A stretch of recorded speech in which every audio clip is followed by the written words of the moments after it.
आए अपनी जगह पर तशरीफ रखेंगे, बैठिएगा। कितने लोग आज सुबह हमारा टॉपिक जानते हैं? टॉपिक क्या है जी? हाँ, जोर से बोलो, हमारा टॉपिक क्या है आज का? हाँ, रूहानी तरक्की। कितने लोग चाहते हैं खुदा हमारी रूहानी तरक्की हो? हाँ, यस, सारे चाहते हैं। लेकिन कैसे होगी आज ये देखेंगे खुदा के कलाम में से। होगी कैसे? आज हम इस सवाल पर गौर करेंगे। चाहते तो सारे ही हैं कि हमारी रूहानी तरक्की हो, लेकिन सवाल ये है होगी कैसे? तो कलाम कौन कौन लेकर आया है?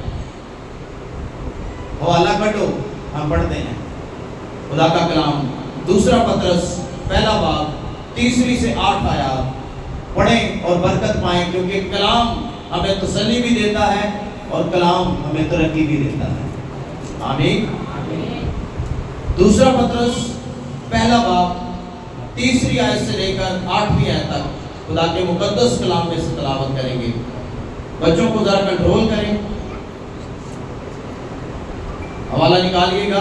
दूसरा पतरस पहला बाब 3 आयत से कलाम में लिखा है, क्योंकि उसकी इलाही कुदरत ने हम सब वो सब चीजें जो जिंदगी और दीनदारी से मुतल्लिक हैं हमें उसकी पहचान के वसीला से अनायत की, जिसने हमको अपनी खास जलाल और नेकी के जरिए से बुलाया, जिनके बायस उसने हमसे कीमती और नहायत बड़े वादे किए, ताकि उसके वसीला से तुम उस खराबी से छूटकर जो दुनिया में बुरी ख्वाहिशों के सबब से है, ज़ाते इलाही में शरीक हो जाओ।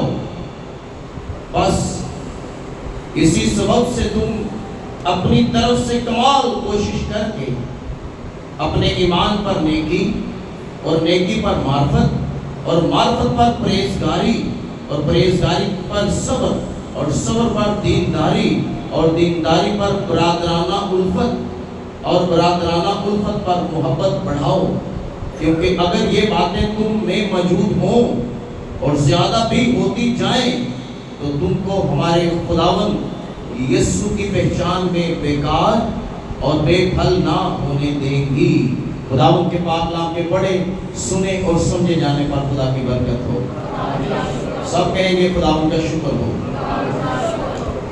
इन आयात के अंदर जो हमने तलावत की बहुत सारी चीजें पाई जाती हैं, लेकिन हम जिस बात पर गौर करेंगे वो है रूहानी तरक्की या रूहानी बढ़ोतरी कैसे होगी। बहुत सारे लोग सवाल करते हैं, भाई साहब मेरी रूहानी तरक्की कैसे होगी? आज हम सीखेंगे रूहानी तरक्की कैसे होगी। मैं एक को जवाब नहीं दे सकता। हाँ, मैं कलाम सुना के हवालों के साथ आपको जरूर बता सकता हूँ। Hallelujah, hallelujah. सो खुदा का कलाम फरमाता है कि बस उसने हमसे कीमती वादे किए हैं। क्या किए हैं? वादे किए हैं। लेकिन एक बात यहाँ पर बड़ी गौरतलब है, मैं चाहता हूँ वो पहले की जाए, और वो ये है 4वीं आयत में, और जिनके बाद उसने हमसे कीमती और नहायत बड़े वादे भी किए, ताकि उसके वसीला से तुम उस खराबी से छूटकर जो दुनिया में बुरी ख्वाहिशों के सबब से है, ज़ाते इलाही में शरीक हो जाओ। इसमें आपको पता है दुनिया के अंदर बड़ी ज़ातें पाई जाती है, कोई पटी, कोई मटू, कोई संधू, कोई। अच्छा, ये ज़ातें बड़ी हैं। ये हिंदुइज्म है। क्या है? क्रिश्चियनिटी में एक ही ज़ात है और वो ये लिखी हुई है, ज़ाते इलाही, और वो यीशु मसीह की ज़ात है। हालेलुया। बाइबल में कोई संधू, कोई मटू नहीं, कोई पट्टी, कोई सोतरा नहीं, कोई गेले नहीं, सिर्फ और सिर्फ ज़ाते इलाही, एक ही ज़ात, और उसका नाम खुदा का बेटा यीशु है, जिस ज़ात में हम सब शरीक हैं।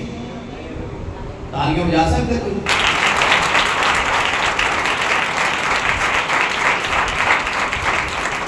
ये जो ज़ातों वातों का चक्कर है ना, ये हिंदुइज्म है, बुद्धिस्ट है। हम ज़ात में शादी नहीं कर सकते, क्योंकि ये हो गया, करेंगे तो कुछ नहीं होता। बाइबल ऐसा कुछ नहीं कहती। ये हमारी अपनी ज़ातें बातें बनाई गई। बाइबल में कोई जिक्र नहीं है इस बात का इसको ए गल मैं पहला की कि मैसेज का पॉइंट नहीं सी, लेकिन एक गल्लां बड़ियां चलदियां ने रिश्ता करन तो पहला जातां पूछियां जांदियां ते जे जात दे के नहीं करा कहणगे ना ना ना ब्याह ना करे, क्यों की हो जाएगा, कुछ भी नहीं होएगा। जातें बातें बाइबल मुकद्दस में नहीं, जात एक ही, और कलाम कहता है वो इलाही जात है और उसका नाम यीशु मसीह है। आमीन। और उसमें सारे शरीक हो गए, उसमें सब शरीक हो चुके हैं। अब हम आएंगे मैसेज की तरफ, जो हमने पढ़ा कि रूहानी तरक्की, रूहानी बढ़ोतरी कैसे बढ़ेंगे खुदावन में। खुदा का कलाम कहता है दिन ब दिन यीशु की मानद बनते जाओ। किसकी मानद? हाँ, यीशु की मानद, यीशु के हम शक्ल बनते जाओ, अपनी शबीह, अपनी सूरत चेंज करते जाओ। बच्चे जब पैदा हो तो मेहनत की बाप की तरह लगता कि नहीं हाले पता नहीं चलता, ये जिस तरह बड़ा होता जाएगा शक्ल है। सानू ईमान लाया, निजात पाया, 50 साल हो गए, साड़ी सूरत हाले भी होती बदली नहीं, साड़ी सूरत हाले भी होती तब्दील नहीं हुई। हम बच्चे के लिए कहते हैं सूरत बदलेगा, हाले नहीं पता चलता कि हाल लगता है, लेकिन कलाम कहता है दिन ब दिन अपनी सूरत तब्दील करते जाओ, उसी की मानद बनते जाओ। खुदा का कलाम हमें यह सिखाता है कि जब हम यीशु पर ईमान लाते हैं, रूह कुछ हमारी जिंदगी में आ जाता है, रूह कुछ हमारी शख्सियत को, हमारी जिंदगी को, हमारी शबीह को चेंज करता जाता है। क्या करता जाता है? हाँ, चेंज करता है, तब्दील करता है। लोग गवाही देते हैं बंदा पहले जैसा नहीं रहा। बंदा, इसका मतलब है खुदा का पाक रूह आपके अंदर काम कर रहा है और उसने आपकी जिंदगी को तब्दील किया है, आपकी शबीह चेंज हुई है। बहुत सारे लोग हैं जिनकी शबीह तब्दील नहीं होती, बपतिस्मा लेने के बावजूद, निजात पाने के बावजूद वो जिंदगी वैसी ही बसर करते हैं। इस तो जगह सी तो ना लेता। अगर जिंदगी तब्दील नहीं हुई तो फायदा नहीं है। तेरी जिंदगी वैसी पुरानी ते तू ना लेता चंगा सा, लेकिन अगर लिया है तो पर दिन ब दिन चेंज होनी चाहिए। हालेलुया, तब्दील होनी चाहिए, रूहानी तरक्की नजर आनी चाहिए।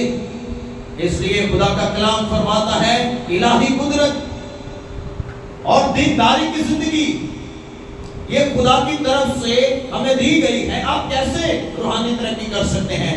जब तक आपको खुदा की पहचान नहीं होगी, आप कभी भी रूहानी तरक्की नहीं कर सकते। रूहानी तरक्की के लिए पहली बात आपको खुदा की पहचान होना जरूरी है। जब तक आप खुदा को पहचानेंगे नहीं, कभी भी आपकी रूहानी तरक्की नहीं हो सकती। अगर आप चाहते हैं कि आपकी रूहानी तरक्की हो तो इसके लिए आपको खुदा को क्या करना पड़ेगा जी? खुदा को पहचानना पड़ेगा।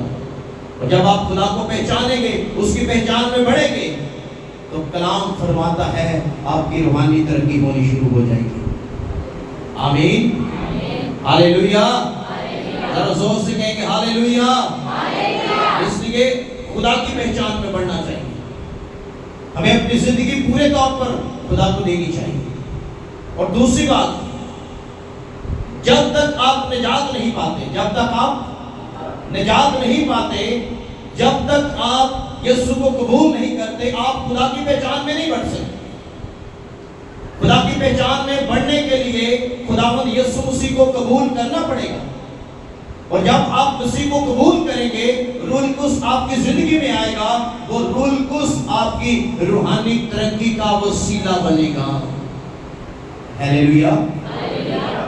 जब मसीह को कबूल किया जाए, निजात पाई जाए, तो खुदा का पाक रूह हमारी जिंदगी के अंदर आता है। और जब रूह को जिंदगी में आता है तो आपकी जिंदगी के अंदर रूहानी फल लगने शुरू होते हैं। और लोग सवाल ही करते रह जाते हैं कि हमारी रूहानी तरक्की कैसे होगी? रूहानी तरक्की एक पूरा प्रोसेस है। आपको खुदा की पहचान हासिल करनी पड़ेगी। खुदा क्या चाहता है, खुदा क्या बोलता है, और फिर उसके बाद खुदा के बेटे यीशु को कबूल करके निजात पानी पड़ेगी। निजात पाएंगे, रूह कुछ आएगा, रूहानी फल लगने शुरू हो जाएंगे। कभी डायरेक्ट फल लगे? फल लगने का प्रोसेस क्या है? पेड़ दे बंदे भी बैठे रहते, फल लगने का प्रोसेस क्या है जी? पहले दरख्त लगाना पड़ता है, यस, और नशोनुमा करनी पड़ती है जी। क्या भूर? हाँ, भूर लगे देखे कभी है? फल नहीं डायरेक्ट लग जाएगा, याद रखियो, फल दरख्त लगा है लेकिन फल डायरेक्ट नहीं लगता, पहला भूर लगेगा। क्या लगेगा? हाँ, और वो भूर जो है आहिस्ता आहिस्ता बढ़ता बढ़ता बढ़ता बढ़ता फल में चेंज होगा। पहला की लगता है, हाँ, भूर लगता है, और भूर के बाद वही भूर आहिस्ता आहिस्ता बढ़ता बढ़ता फल की सूरत इख्तियार करता है। पहले वो कच्चा होता है, पहले वो हाँ डायरेक्ट पक्का नहीं होता, पहले भूर फिर कच्चा फल, और फल जब तक टहनी के साथ लगा रहता है वो पक जाता है, और फिर अच्छा फल आप ही फायदा नहीं होता, दूसरे नु फायदा होता है। दूसरे नु जब कोई शख्स तोड़ के खाएगा, कभी दरख्त को खुद फायदा हुआ? फल कभी दरख्त ने खाया? फल दरख्त खुद नहीं खाता, दरख्त फल पैदा करता है ताकि लोग खाएं और एंजॉय करें और ताकत पाएं। Hallelujah, hallelujah. ये तो दाने को नहीं जैसे इतना तालियां बजा रहे हैं।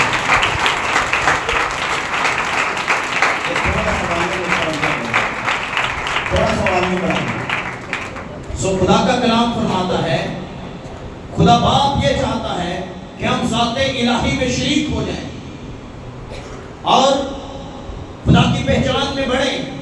जब तक आप निजात नहीं पाएंगे, नए सिरे से पैदा नहीं होंगे, उसी को कबूल नहीं करेंगे, इस बात को याद रखिएगा, आप कभी भी रूहानी तरक्की नहीं कर सकते। और कलाम फरमाता है, यीशु मसीह ने निकोदेमुस से कहा, मैं तुझसे सच कहता हूं, जब तक कोई नए सिरे से पैदा ना हो, आसमान की बादशाही को देख, जोर से बोलो, देख नहीं सकता। अगर आप कोई शख्स के लिए मैं निजात भी ना पाऊं और मेरी रूहानी तरक्की हो जाए, रूहानी तरक्की के लिए सबसे पहली बात तुझे खुदा को जानना पड़ेगा, पहचानना पड़ेगा, उसके बेटे यीशु पर ईमान ला के निजात पानी पड़ेगी। निजात पाने के बाद तेरी रूहानी तरक्की का प्रोसेस शुरू होगा।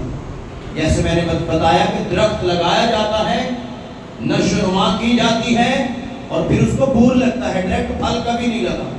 तो कई भूरते ढेरी चोटी चढ़ जाता है, लेकिन कुछ कायम रह जाता है, और जो कायम रह जाता है, जो दरख्त के साथ लगा रहता है, वो आहिस्ता आहिस्ता बढ़ता बढ़ता बढ़ता एक दिन फल की सूरत इख्तियार कर जाता है। Hallelujah, hallelujah. आपको पता है ईमानदार जिसको खुदा ने नेमतें दी हुई हैं, वो नेमतें उसके अपने लिए नहीं होती, वो उसके अपने लिए नहीं होती, बल्कि वो लोगों के लिए होती है, लोग बरकत पा रहे होते हैं।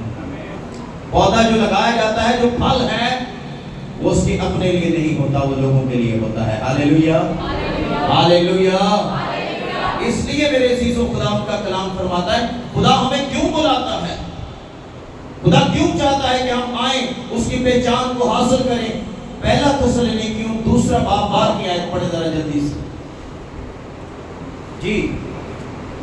पहला थेसलोनिकियों 2 बाब 12 की आयत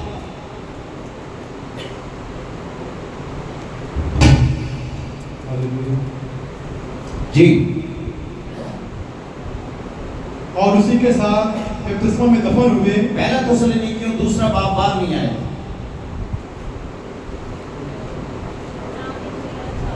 जी, पढ़िएगा। ताकि तुम्हारा चाल चलन, हाँ, ताकि तुम्हारा चाल चलन खुदा के लायक हो। किसके लायक हो? खुदा के लायक, खुदा के लायक हो, जो तुम्हें अपनी बादशाही, जो तुम्हें अपनी बादशाही और जलाल में बुलाता है, और जलाल में बुलाता है। हालेलुया। तुम्हारा चाल चलन कैसा हो? खुदा के लायक हो। क्यों उसने बुलाया, क्यों निजात दी, क्यों पहचान दी? ताकि तेरी रूहानी तरक्की कैसे हो? तेरा चाल चलन, कौन सा चलन? चाल चलन। तेरा किरदार कैसा हो? खुदा के लायक हो। उसने तुम्हें अपनी अबदी बादशाही में, अपने जलाल में बुलाया है। हालेलुया। ताकि हमारी रूहानी तरक्की हो जाए, हमारा चाल चलन दुरुस्त हो जाए, ताकि हम उसके बुलाए जाने पर गौर करें कि उसने हमें पहचान दी, बादशाही का फर्जंद बना दिया। इसलिए मेरे अजीजों, रूहानी तरक्की एक प्रोसेस है जो आपका चलता रहेगा। खुदा का कलाम फरमाता है उसने हमें बुरी ख्वाहिशों से जो इस जहान के अंदर है, इस दुनिया के अंदर पाई जाती है, उसने इस खराब जहां से छुड़ाकर हमें क्या किया? अपनी बादशाही में शामिल किया है।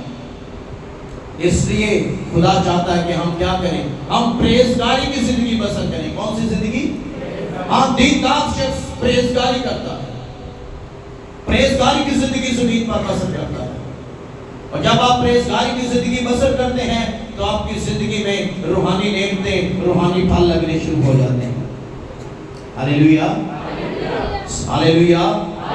इसलिए मेरे अजीजों, ईमानदार के अंदर एक चीज बड़ी जरूरी है और वो है सब्र। क्या है? हाँ, सब्र होना चाहिए, उसके अंदर सब्र होना चाहिए। हम क्यों कहते हैं अय्यूब साबिर? साबिर का मतलब क्या है? सब्र करने वाला। अय्यूब ने सब्र किया। आज ईमानदार बेसब्रे हो जाते हैं, सब्र नहीं करते, वेट नहीं करते, इंतजार नहीं करते। हमें सब्र करने की जरूरत है। हालेलुया। और सबसे बड़ी बात जो है, दीनदार शख्स के अंदर बरादराना उल्फत यानी भाइयों से मोहब्बत होनी चाहिए।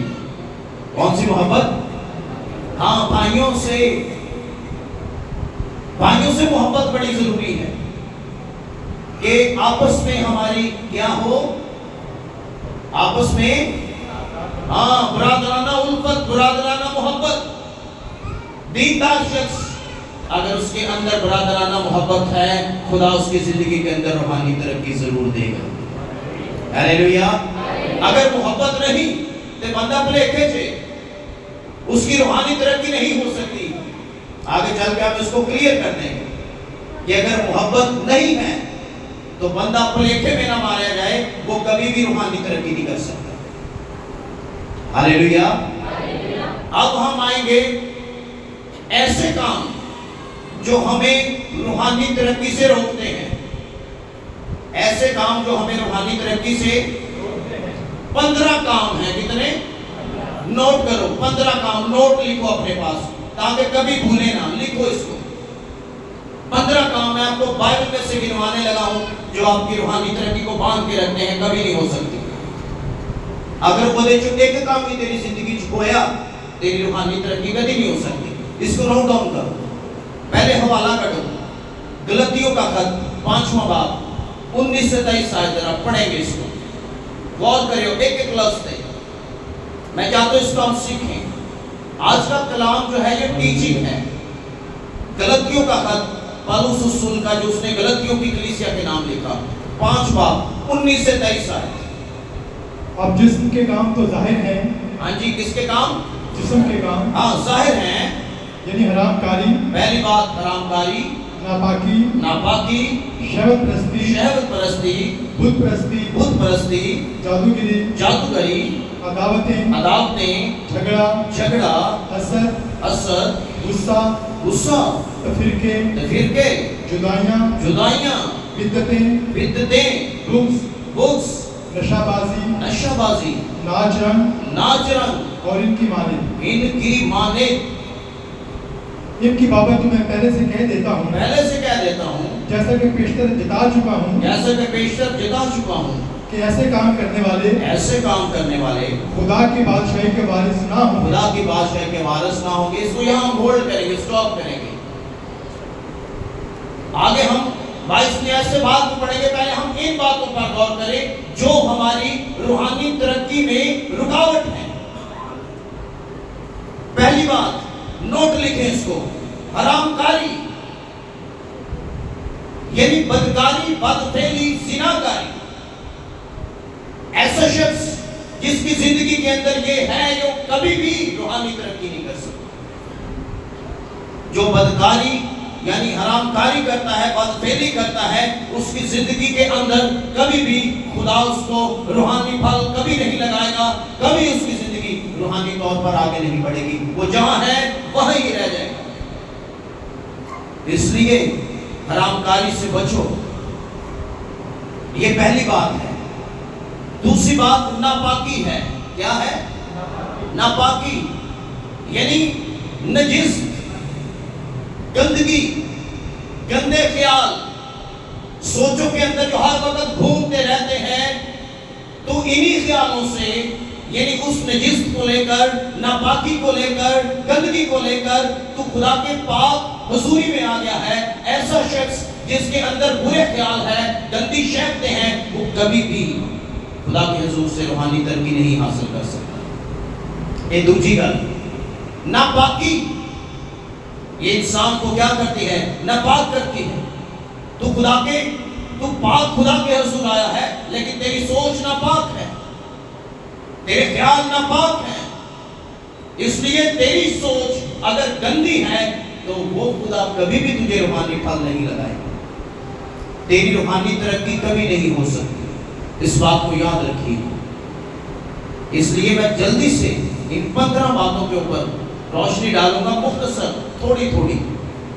दूसरी बात क्या हमने की? नापाकी। तीसरी बात जो इस मैसेज में हमने पढ़ी वो है शहवत परस्ती। शहवत परस्ती क्या है? ये गलत ख्वाहिश है, गलत आरज़ू है जो हम करते हैं। ज़हन हर वक्त ऐसी ख्वाहिशों के अंदर उलझा हुआ रहता है, और यही ख्वाहिशें हमें नापाक कर देती हैं। यानी ये जो शहवत की ख्वाहिशें, गलत ख्वाहिशें हमारे अंदर इब्लीस उभार देता है, और हम इनको पूरा करने के लिए किसी हद तक भी चले जाते हैं। गौर करो, खुदा का कलाम फरमाता है शहवत परस्ती यानी गलत ख्वाहिशें, गलत आरज़ू जो हमारे ज़हन के अंदर चलती रहती हैं, गलत ख्यालात बसे हुए हैं, ये इंसान को नापाक कर रहे होते हैं। और फिर इंसान कहता है भाई साहब मेरे वास्ते दुआ करो, मेरी रूहानी तरक्की हो। अगर आप अपनी जिंदगी को पाक करेंगे, खुदा ऑटोमेटिकली आपकी तरक्की कर देगा। Hallelujah, hallelujah. मैं दुआ कर सकता हूँ, ज़हन आप अपना खुद ही पाक कर सकते हैं। हालेलुया। वो मैं नहीं कर सकता, वो या खुदा कर सकता है या आप खुद कर सकते हैं। आपके अंदर क्या चलता है मैं नहीं जानता, लेकिन एक है जो जानता है, और वो आपका जिंदा खुदा है। आमीन, हालेलुया। तो तीसरी बात क्या है? शहवत परस्ती जो हमारे अंदर है। अच्छा, सारी गल्लां अंदर दियां जो जितनी बातें हैं ये अंदर की हैं। चौथी बात बुत परस्ती। चौथी बात बुत परस्ती है जिंदा खुदा को छोड़कर किसी टूने वाले के पास चले जाना, किसी बंदे से हिसाब किताब लगवा लेना। इसका मतलब है आपने अपने जिंदा खुदा को छोड़ा और आप किसी गैर मबूद के आगे गए हैं, आपने उसे अपना खुदा माना है। बड़े लोग हैं क्रिश्चियन जो गिरजे भी जाते हैं और हिसाब किताब भी लगवाते हैं, पता है आपको? हाँ, लगवाते हैं। वो ऐसा शख्स कभी भी खुदा के हुजूर से रूहानी नेमतें, रूहानी बरकतें नहीं ले सकता। इसलिए ऐसे लोगों से भागो।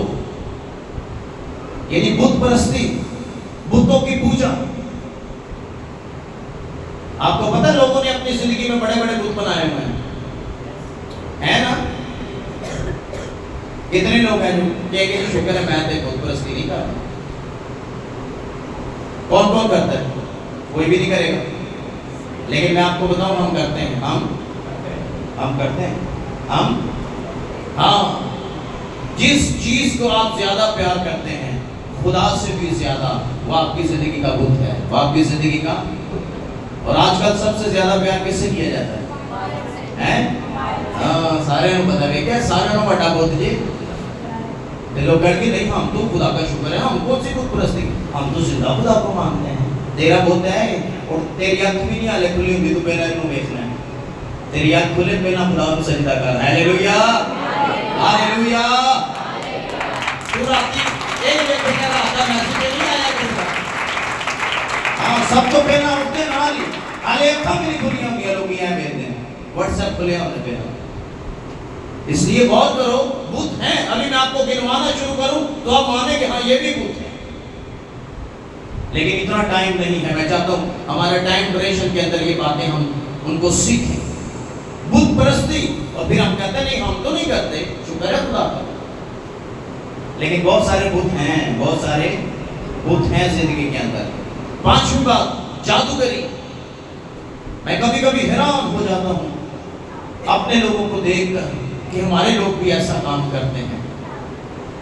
बैंड उसने बैंड इसके अंदर से निकाला, जिस दिन वो पहले बोली उसने बोला डेवस है, डेवस पढ़ने वाला है। मैंने कहा डेवस कौन है? कहती है जादूगर है डेवस। मैंने कहा क्रिश्चियन है? कहती है हाँ क्रिश्चियन है, 50,000 उन्हें लिया पड़ा था। गौर करो, क्रिश्चियन लोग भी ऐसा काम करते हैं। तो इसलिए गौर करो कि हम कौन हैं, हमारी पहचान क्या है। उसने हमें बुलाया है, उसने हमें निजात दी है, और वो चाहता है कि हमारी रूहानी तरक्की हो। लेकिन कैसे? जब तक आप उसकी पहचान में नहीं बढ़ेंगे कभी रूहानी तरक्की नहीं होगी। इसलिए गौर करो जादूगरी से। आपको पता है खुदा ने मना किया, खबरदार कोई किसी जादूगर के पास न जाए, कोई जिन्नात का आशना ना हो। जादूगर जिन्नों से काम लेते हैं, तासीरों से काम लेते हैं। लीडर कौन? लूसीफर लीड करता है जादूगरों को, और फिर जादूगरों को बताता है कौन सी तासीर किसके पास भेजनी है। ये मेन लीडर लूसीफर जो बैठा हुआ आसमानी मुकामों में, वो लीड करता है जमीन पर बैठे हुए जादूगरों को, तासीरों को। जादूगर लूसीफर का नुमाइंदा है जमीन पर, जैसे हम यीशु के नुमाइंदे हैं जमीन पर। Hallelujah, hallelujah.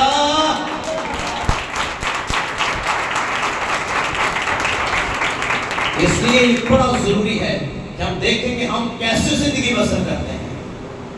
जादूगरी, मैंने तो लोगों को देखा, लोगों से बदला लेने के लिए बेचारों का सत्यानाश कर देते हैं। किसी को मुझे नहीं बदला लेने लड़के, किसी जादूगर को जाके 10,000 रुपया देंगे, कहने के ना दिया कर दे।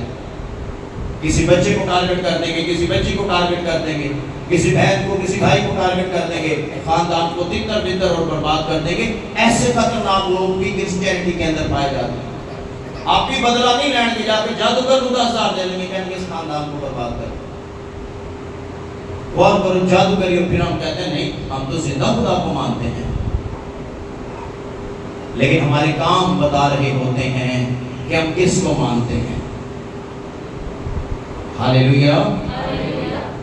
पांचवी बात जादूगरी, और छठी बात अदावतें। अदावतें क्या है जी? अदावत रखना, दुश्मनी रखना, किसे ना बैर। अदावतें हैं दुश्मनी या बैर जो हम रखते हैं अपने अंदर।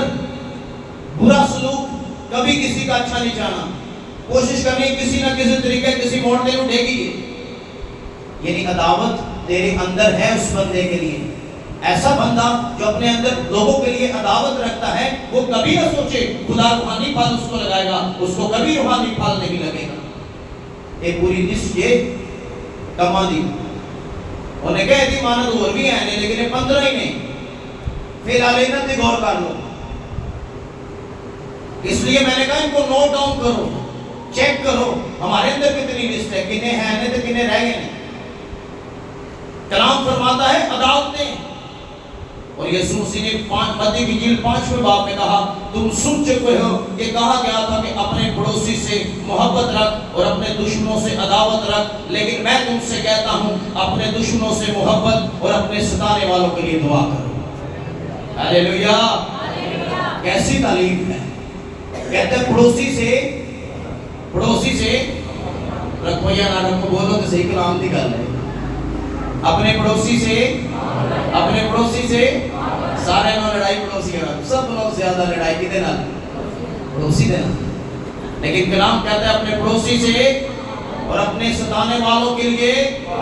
हाँ, जो तुम्हें सताते हैं उनके लिए हम उनको बुरा भला कहते हैं, लेकिन हम उनको बुरा भला ना कहें, हम उनके लिए क्या करें? कलाम कहता है जो तुम्हें सताता है उसके लिए दुआ कर, मैं तेरा बदला लूंगा। तुझे तो खुदा बदला लेता है जो साढ़े हाथ नहीं लेता है। कल याद रखे, बंदे को ऐसी जगह तो पड़ेगा बंदा हिल नहीं सकेगा। इसलिए अगर हमें कोई सताता है तो बदला आपने नहीं, आपने खुदा पर छोड़ना है और उस बंदे का नाम लेकर दुआ करना है। यकीन माने आपका जिंदा खुदा आपके लिए लड़ता है। आमीन। इसलिए अदावतें नहीं होनी चाहिए। छठी बात है। सातवीं बात झगड़ा है। सातवीं बात मामूल की बात है। छोटी छोटी बातों बंदा हाइपर हो जाता है। बात छोटी सी होगी, कलाम में लिखा है माचिस की तीली है तो छोटी सी, माचिस की है एक ही और छोटी सी, लेकिन जब आप इसको जला के जंगल में फेंकते हैं पूरे जंगल को जलाकर खाक और राख कर देती है। बात छोटी सी होती है लेकिन वो फसाद इतना बढ़ जाता है, लड़ाई इतनी बढ़ जाती है कि लड़ाई बहुत दूर तक चली जाती है। ऐसा शख्स जिसके अंदर झगड़े की स्पिरिट है, ऐसा शख्स जो हर वक्त लड़ाई के मूड में रहता है, ऐसा शख्स कभी भी खुदा के हुजूर से रूहानी तरक्की नहीं पा सकता। इसलिए गौर करो खुदा का कलाम क्या कहता है। अगर आप रूहानी तरक्की चाहते हैं तो ये झगड़े, लड़ाई झगड़े की स्पिरिट्स आपके अंदर से निकल जानी चाहिए। और फिर लोग कहते हैं साड़ी रूहानी तरक्की नहीं होगी, पता नहीं कहीं होगी। 15 काम ने कर दें तो यकीन मानो आपकी रूहानी तरक्की हो जाएगी। Hallelujah, hallelujah, hallelujah. आठवीं बात हसद जी, एक ही जी जेलसपन। क्या बड़ी खतरनाक बदबू है जेलसपन की, ये मैं आपको बताऊं।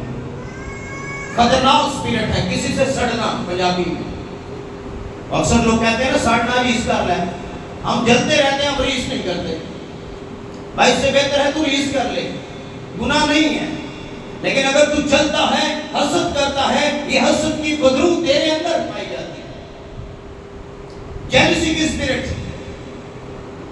कलाम कहता है हसद ना कर। एक नोट मैंने दिया था जुमे वाले दिन, शीरी के नाम है। कितने लोग हैं जिन्होंने केकड़े का पिंजरा देखा होगा? केकड़ों का पिंजरा कितने लोग हैं जिनमें केकड़े बंद किए जाते हैं? होता है ना केकड़ों का पिंजरा, यस। लेकिन आप जानते हैं उसके ऊपर छत क्यों नहीं होती? केकड़ों का पिंजरा कभी किसी ने देखा? हाँ, लेकिन उसके ऊपर छत नहीं होती, साइडें बंद होती हैं लेकिन छत नहीं होती। क्यों नहीं होती? वजह क्या है जी? कहीं हाँ भाई बता रहे कि जा नहीं सकते। हाँ ना उठ सकते हैं ना कि जा सकते। लेकिन गौर करो केकड़ा, उसकी छत नहीं होती उसके केज के ऊपर, पिंजरे के ऊपर। लेकिन एक केकड़ा जब ऊपर चढ़ता है तो दूसरा केकड़ा उसकी टांग पकड़ के उसको नीचे खींच लेता है। दूसरा केकड़ा उसकी टांग पकड़ के उसको, दूसरा केकड़ा उसकी टांग पकड़ के उसको ऐसे क्रिस्टल भी है, जब कोई ऊपर जाने लगता दूसरा क्रिस्टल फाड़ के हाँ नीचे। तू किधर भाई? यस, ऐसे ही है। पता है मालिक ने छत क्यों नहीं रखी हुई ऊपर? क्योंकि उसको पता है कोई भी केकड़ा नहीं निकल सकता, एक चढ़ेगा दूसरा खींच लेगा। क्रिश्चियनिटी में भी ऐसा ही है, जेलसी की स्पिरिट है। अगर कोई शख्स तरक्की करने लगे तो उसकी टांगे खींचना शुरू कर देते हैं। गौर करो, कहीं हम केकड़ा क्रिश्चियन तो नहीं है कि एक बंदा चढ़ रहा है, यार उधर से दुआ करो खुदा तेरे को और बरकत दे, भाई तू और ऊपर जा, ये टूटे जाने नु थले में गई। आजकल बड़ा उठ रहा है, बड़ी बरकत आई है। हमारे अंदर जेलसी की स्पिरिट पाई जाती है और फिर हम कहते हैं खुदा मेरी तरक्की क्यों नहीं हुई? तेरी तरक्की नहीं हो सकती, तेरे अंदर जेलसी की बदबू है, हसद का स्पिरिट पाया जाता है। इसलिए मैंने केकड़े की मिसाल दी। केकड़े के मालिक को पता होता है कोई भी केकड़ा बाहर नहीं जाएगा, एक चढ़ेगा दूसरा खींचेगा। क्रिश्चियनिटी में भी ऐसे ही पाया जाता है, एक की जिसने चढ़ लगा दूसरा खींचता, चल भी तले तू किधर। गौर करो हम कहाँ हैं? और फिर कहते हो खुदा ने 20 साल हो गए बपतिस्मा लिया, गैर जुबानदा बपतिस्मा नहीं होया, खाली पानी के बपतिस्मे से चली जा रहे हैं, रूहानी तरक्की नहीं हुई। क्यों नहीं हुई? ये चीजें अंदर नहीं।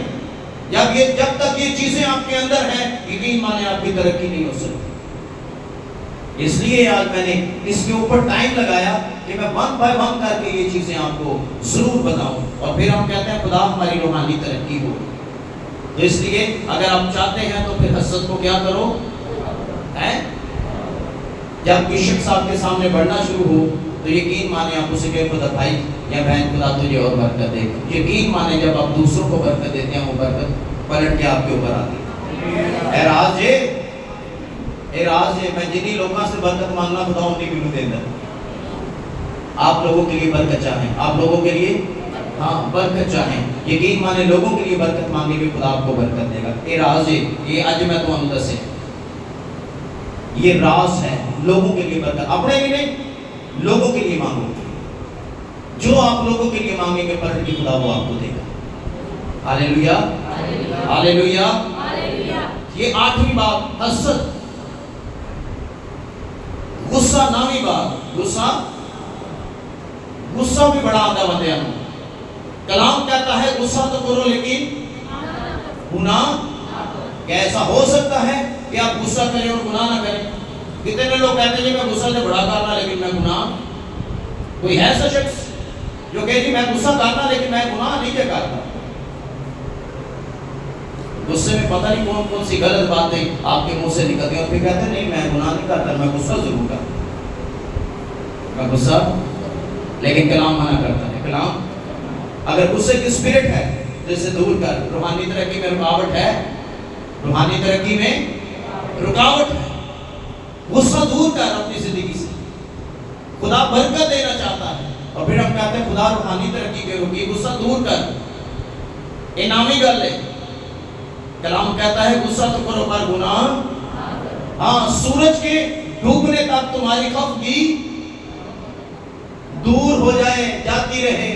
अगर सूरज डूब गया तो इबलीस तेरे ज़हन दे विच 50 गल्लां होर पा देगा उस बंदे वास्ते। इससे पहले कि सूरज ग्रुप हो जाकर सॉरी कर।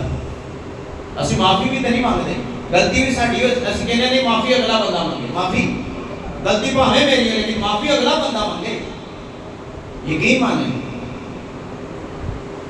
अगर आपसे गलती हुई है तो माफी मांगने वाला बंदा कोई छोटा बड़ा नहीं होता, माफी मांगनी चाहिए। Hallelujah hallelujah. जरा जोर से कहेंगे हालेलुया, हाथों को उठा कर कहेंगे हालेलुया। तो इसलिए ये बड़ा जरूरी है कि हम गुस्सा ना करें। 10वीं बात तिफिरके क्या है जी? हाँ इंतशार फिरा देना, लोगों में तिफरके डाल देना, उसके बारे में कुछ बोल देना, उसके बारे में जाकर कुछ बोल देना, कहना ये तेरे लिए कुछ कह रहा था, वो तेरे लिए कुछ, लोगों में तिफरके डाल देना ताकि ये एक ना हो सके। इसका मतलब है लोगों में जुदाई डालना। और अक्सर हम ये काम कर जाते हैं, अक्सर हम ये काम तिफरके पाने वाला काम ये सिखाते हैं। इसलिए ये बड़ा जरूरी है कि हम इन चीजों से ना इत्तेफाकी पैदा कर देते हैं लोगों के अंदर। ऐसे कह देंगे फलाना तेरे लिए ये बोल रहा था, उसने उन्हें भावे बोले हो ये ना है, लेकिन हम जरूर कहें। क्यों? ताकि ना इत्तेफाकी हो, जुदाई हो। तो खुदावंद तो जुदा करने नहीं आया बल्कि जोर से बोलो क्या करने आया है? मैंने पहले बताया कि आज का मैसेज टीचिंग मैसेज है। खुदावंद जोड़ने के लिए आया है, जुदा करने के लिए नहीं आया। खुदावंद मिलाने के लिए आया है, सुलह कराने के लिए आया है। हालेलुया। अगर आपके अंदर ये स्पिरिट पाई जाती है लोगों में तो फिरका डाल देना, तो इस बात को याद रखिएगा आपकी रूहानी तरक्की कभी नहीं हो सकती। फिर जुदाइयां 11वीं बात अलैदगी करवा देना, जुदाइयां डलवा देना। ये भी उससे मिलती जुलती टर्म्स है जुदाई। इसलिए बहुत जरूरी है कि हम जुदाइयां ना डलवाएं, कोई ऐसी बातें ना बोलें कि लोग एक दूसरे से दूर हो जाएं, बल्कि हमें सबको मिलकर बाहमी मोहब्बत में कायम करना चाहिए। हालेलुया। अगर कोई बात हो भी गई आपस में तो कहें जी दरगुजर करें, मसीह ने तो हमें मोहब्बत का पैगाम दिया है। आमीन हालेलुया। और 12वीं बात बिदअतें। ये बिदअत क्या है? बिदअतें क्या चीज है? बिदअत वो चीज है जो दीन के खिलाफ या मजहब के खिलाफ कोई नई बात की जाए, उसको हम बिदअत कहते हैं। दीन के खिलाफ या आपके मजहब के खिलाफ या आपके अकीदे के खिलाफ कोई नई बात की जाए जो अकीदे से हट के हो, दीनदारी से हट के हो, बाइबल मुकद्दस से हट के हो, वो चीज बिदअत कहलाती है। अगर वो आपके ईमान से टकराती है, अगर बाइबल से टकराती है, तो तो इसका मतलब है वो बिदअत है। वो क्या है? वो सही अकीदा नहीं है, वो इंसानों का अपना आजाद किया हुआ है। और फिर 13वीं आयत, बुक्स। ये बुक्स क्या है चीज है? बुक्स रखना जी ऐ भी साढ़े च पाया जाता है। इनू आसान लफ्ज़ च कहीदा नफरत। बुक्स को कहते हैं नफरत। क्या? किसी बंदे को नफरत करना। यकीन माने लोग करते हैं, भावे मनन या ना मनन, लोग करते हैं। खुदा की हुजूरी में बैठे हुए हैं, ये जिस्म का काम है। अगर किसी के अंदर किसी के लिए नफरत पाई जाती है, वो बंदा कभी ना सोचे कि खुदा उसको रूहानी फल लगाएगा। उसको रूहानी फल नहीं लग सकता, ये उसकी गलत फहमी है। अगर उसके अंदर बुक्स पाया जाता है, नफरत पाई जाती है, तो ऐसा शख्स कभी भी रूहानी तौर पर तरक्की नहीं कर सकता। हाँ, ऊंची ऊंची दवाएं जरूर कर सकता है, हाथ झुक के, सजदे करके, जो मर्जी करता रहे। अगर ऐसी चीज अंदरों नहीं निकलेगी, यकीन माने कभी भी वो शख्स रूहानी तरक्की नहीं कर सकता। जो दूसरों से नफरत रखता है और दूसरों के लिए अपने दिल के अंदर बुक्स रखता है। इसलिए अगर आप चाहते हैं कि रूहानी तरक्की हो, तो फिर आपको क्या करना चाहिए? 13वीं बात कौन सी है? बुक्स रखना। 14वीं बात, नशाबाजी। 14वीं बात हम सब जानते हैं, ज्यादा एक्सप्लेन करने की जरूरत नहीं है। बाइबल मना करती है, लोग फिर भी करते हैं बाइबल। लेकिन मुकाशों की किताब कहती है नशाबाज हरगिज़ आसमान की बादशाही के वारिस ना होंगे। लोग करते हैं मना करने के बावजूद भी। 15वीं बात, नाच रंग। 15वीं बात, नाच रंग। नाच रंग के बगैर हमारी शादियां कंप्लीट नहीं होती। ऐसे ही हाँ, पादरी कह के पास सब जरा जल्दी करें, 15 को मिनट ले, ज्यादा टाइम नहीं रहना, या फिर रात 3 बजे तक लगे रहने, यकीन मानो। लेकिन खुदा के लिए टाइम कितना? 15-20 मिनट। लेकिन कलाम कहता है अगर कोई खुश हो तो शादी का मतलब क्या है जी? शादी का मतलब है शाद, यानी शाद होना, खुश होना। कलाम कहता है अगर कोई खुश हो तो हम के गीत गाए। हम कहते हैं नहीं, कोई खुश हो तो गाने गाए। शादी का मतलब शाद है, शाद होना मतलब खुश होना। हम कहते नहीं, रिश्तेदार की कहेंगे गाना ना चले तो ब्याह के दिता, गानिया बगैर ब्याह हो सकता है? एक क्रिश्चियन शादी नहीं की, रली मिली शादी है। ये प्योर क्रिश्चियन मैरिज नहीं है, जिसमें खुदा बाप, खुदा बेटा, खुदा रूह कुद्स मौजूद है। आपने 15 मिनट खुदा को दिए, बाकी 6 घंटे तो आपने किसी और को दे दिए। और फिर हम कहते हैं कि बढ़ नहीं पाई, 6 महीने बाद, साल बाद, 2 साल बाद तलाक होगी, खानदान समझ नहीं आया, कुड़ी मुंडा आपस में लड़ते रहते सन, सच का सलूक चंगा नहीं सी। क्यों? दावत किसको दिया आपने जी? हाँ, गौर करो, शुरुआत की कहां से? पाक बंधन है। पाक बंधन में जब पहला निकाह बांधा, खुदा मौजूद था। काना गलील में जब पहली शादी में मौजा किया, खुदा का बेटा यीशु मौजूद था। और शादियों के अंदर नाच रंग और गाना होता है और शराबें उड़ाई जाती हैं, और फिर कहते हैं शादी कामयाब नहीं। नाच रंग अगर है तो फिर गाली याद रखे, ये जिम्मेदार सी आप ही हैं, खुदा नहीं। उन्हें लिख के दे दिता, उसने लिख के, बोलो तो सही, जोर से बोलो, हाँ दे दिया।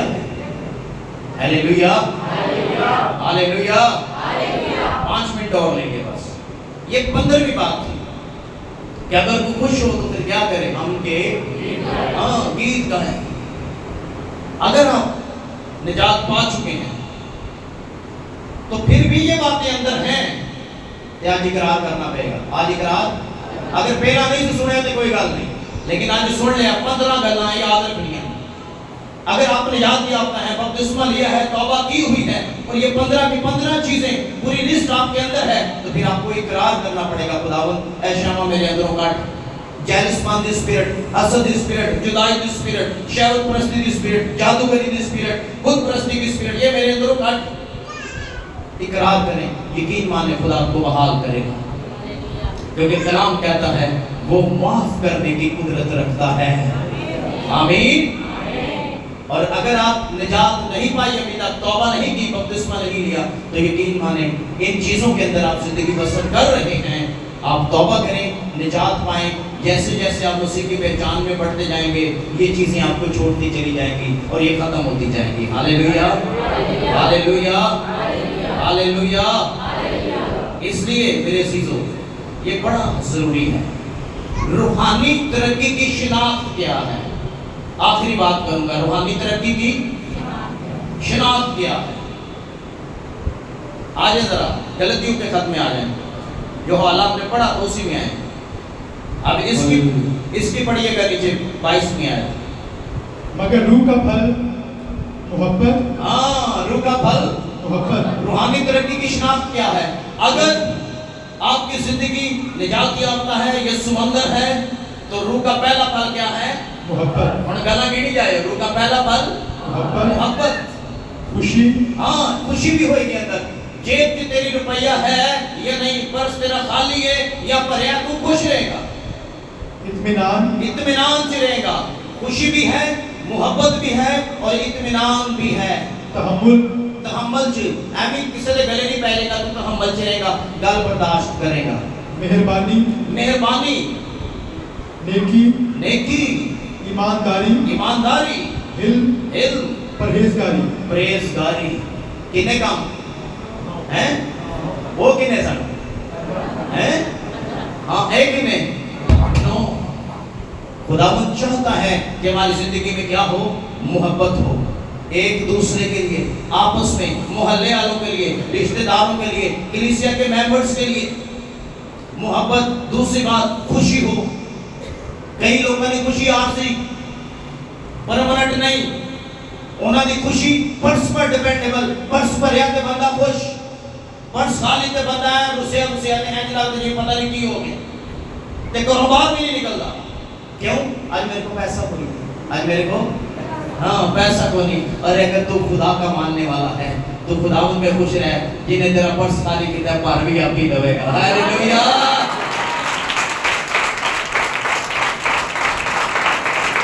आरजी खुशी नहीं, परमानेंट खुशी, और ये खुदा का पात्र देता है, होली स्पिरिट। ए रूल कुछ नौ फल जे ए पाकरू दी शनाख्त के, रूहानी तरक्की दी शनाख्त के 9 फल जी जिंदगी च ने, ओदी तरक्की कोई बंदा नहीं रोक सकता। कलाम फरमाता है मोहब्बत, खुशी और इत्मीनान। आसे पासे जो मर्जी होता रहे, तू इत्मीनान नहीं रहेगा।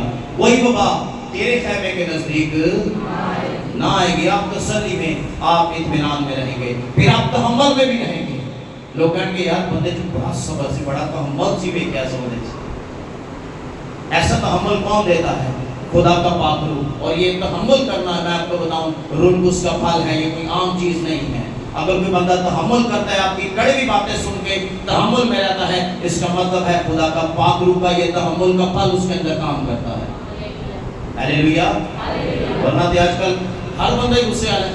उन्होंने एक गल करो, अगला कहता मैं तो घर तक छड़ गया हूं, बर्दाश्त नहीं जो करता। अगर कोई कर गया तो समझो कि रूह उसका फल तहम्मुल, सब्र उसकी जिंदगी में काम करता है। आमीन। ये निशानी है। और फिर मेहरबानी, मेहर, किसी पर मेहरबान हो जाना, ये भी रूह उसका फल है। मेरा दिल की तरह होते मेहरबान से कम कर दें और फ्री में मेहरबानी रूह उसका फल है। नेकी रूह उसका फल है। अगर आप किसी के साथ नेकी करते हैं, खुदा का पाक रूह आपके अंदर काम कर रहा है, नेकी का फल आपको लगा हुआ है। और फिर ईमानदारी, ये भी बड़ी जरूरी है क्रिश्चियनिटी। आप ईमानदार हो, खालिस ईमानदार, प्योर ईमानदार। और फिर उसके बाद आप हलीम हो, लहजा ऐसा सॉफ्ट हो, बोली ऐसी हो, कड़क ना होए कि बंदा तुम्हारे नाल गल करन लगे 50 बारी सोचे मैं तेरे नाल गल करा या ना करा, इन्हें तो वो पुठा जवाब देना। इस बात को याद रखिएगा। हलीम हो, जब बोले तो ऐसे लगे जिਵੇਂ मुंह चो फूल चढ़ देने। Hallelujah, hallelujah, hallelujah. मसीह ने कहा वैसा ही मिजाज रखो जैसा कि खुदावंद यीशु मसीह का था। उसने कहा मेहनत उठाने वालों मेरे पास आओ, मैं हलीम हूँ, दिल का फिरोतन तुम्हारी जानें आराम पाएंगी।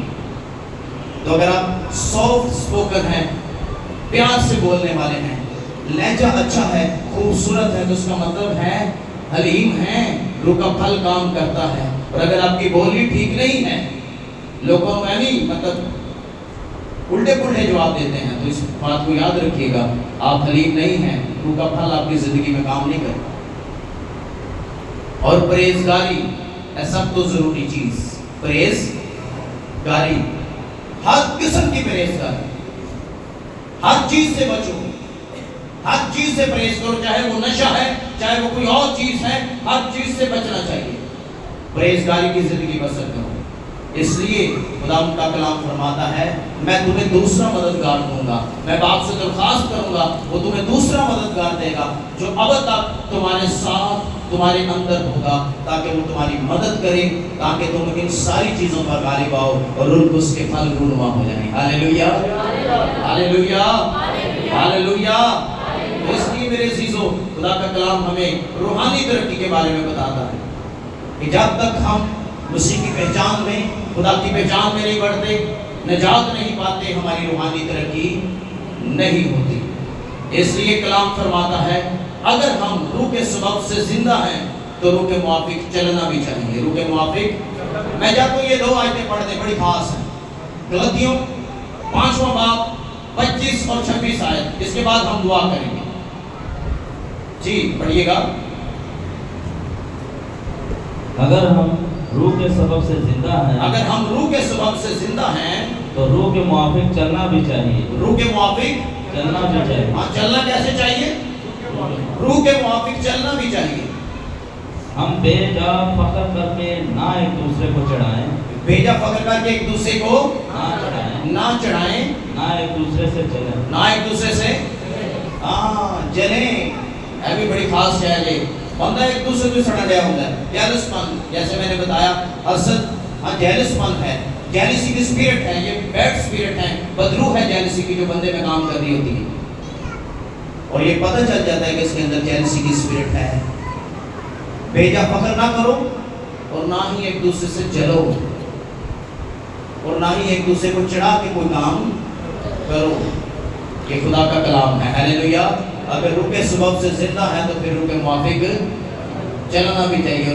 रूह के 9 फल हैं, अगर आपकी जिंदगी में ये पाए जाते हैं तो यकीन माने आपकी रूहानी तरक्की कोई शख्स नहीं रोक सकता। आमीन। खुदावंद इस कलाम के वसीला से मुझे और हम सबको बड़ी बरकत दे। आए अपने कदमों पर खड़े होंगे। हालेलुया। Praise the Lord.